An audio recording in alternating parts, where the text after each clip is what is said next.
खबर राजधानी दिल्ली से है, जहां खजूरी इलाके में दो समुदायों में हिंसक झड़प हो गई। एक युवक की पिटाई के बाद ये तनाव बढ़ा। पुलिस ने मौके पर पहुंचकर स्थिति नियंत्रण में कर ली है। ये जो पूरा हंगामा है वो बकरे को बांधने को लेकर शुरू हुआ। इलाके में रहने वाले एक परिवार ने बकरा घर के आगे बांधने का विरोध कर दिया।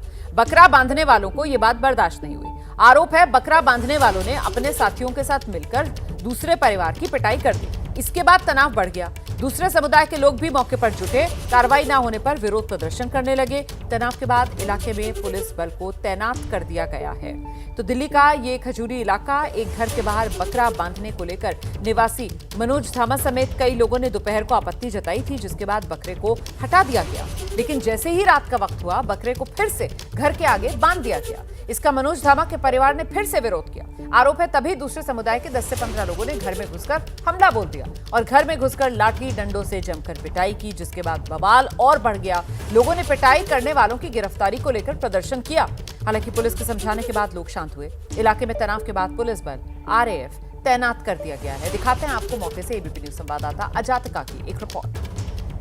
दिल्ली के खजूरी इलाके में एक घर के आगे बकरा बांधने को लेकर विवाद हो गया। दो समुदाय के बीच में ये विवाद इतना ज़्यादा हुआ कि मारपीट तक बात पहुंच गई और अब इलाके में अलर्ट है। मेरे पीछे आपको तस्वीरें नज़र आएंगी। रैपिड एक्शन फोर्स तैनात आपको नज़र आएगी। साथ में जो दंगा नियंत्रण वाहन है वो भी मौजूद है। आला अधिकारी लगातार राउंड पर आ रहे हैं। लेकिन आपको पूरा माजरा बताते हैं कि आखिर पूरा मामला क्या है।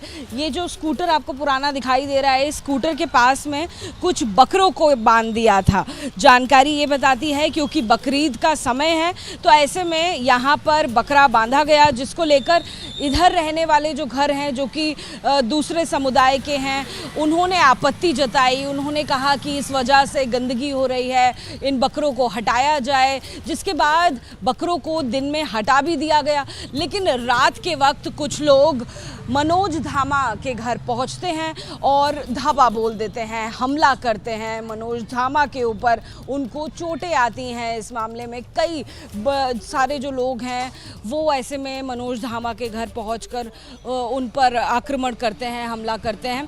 फिलहाल किसी को गंभीर चोट की जानकारी नहीं है, लेकिन जो मामला है उसने विवाद ज़रूर खड़ा कर दिया और मामला खराब ना हो, अनियंत्रित ना हो, इसलिए रात से ही इस इलाके में रैपिड एक्शन फोर्स, सीआरपीएफ और जो इलाके की स्थानीय पुलिस है उसके साथ में दिल्ली पुलिस के आला अधिकारी मौजूद हैं। उनकी गाड़ी मौजूद है। अब से कुछ देर पहले ड्रोन से भी निगरानी की गई और इलाके की छानबीन की गई है।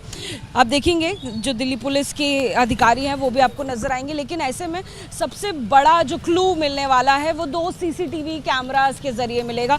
सीसीटीवी कैमरा आपको दिखा देते हैं। एक कैमरा जो है वो धामा के घर पर लगा हुआ है, जहां पर माना जा रहा है कि ज़्यादा व्यू इस एंगल से मिला होगा, और दूसरा कैमरा आगे जो सरकार की तरफ से लगाया गया है। इन दोनों कैमरास को पुलिस के द्वारा फिलहाल जब्त कर लिया गया है। इनकी फुटेज को निकाल लिया गया है और अब देखा जाएगा कि आखिर मामला कहां बिगड़ा, किसने जो लड़ाई है उसकी शुरुआत करी, कहां बात मारपीट तक पहुंच गई। इन तमाम पहलुओं की अब जांच होगी और उसी अनुसार, जांच के अनुसार उच्च कदम जो हैं वो ऐसे में उठाए जाएंगे।